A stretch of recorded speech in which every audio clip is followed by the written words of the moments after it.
palabra. Sanaba a sordos y ciegos y también a los paralíticos.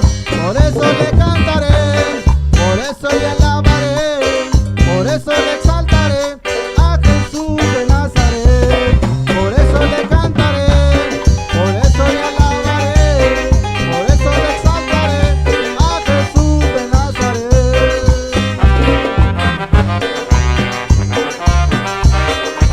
Así se alaba a Cristo desde Lindavista, Guerrero, México. Ministerio musical León Soberano.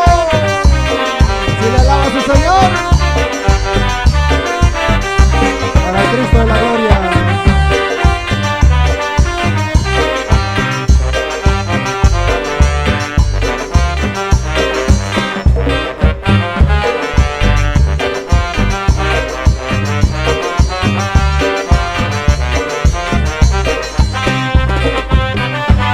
Es un sabor cristiano, los teclados verso.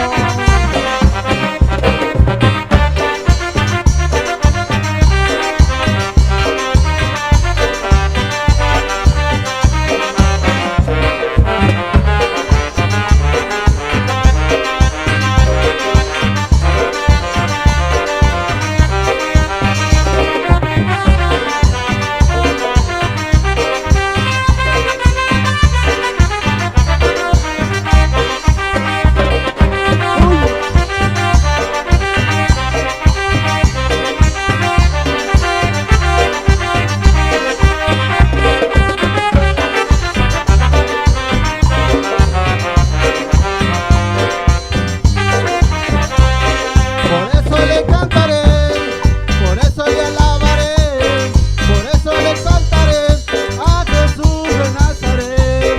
Por eso le cantaré, por eso le alabaré, por eso le exaltaré a Jesús de Nazaret.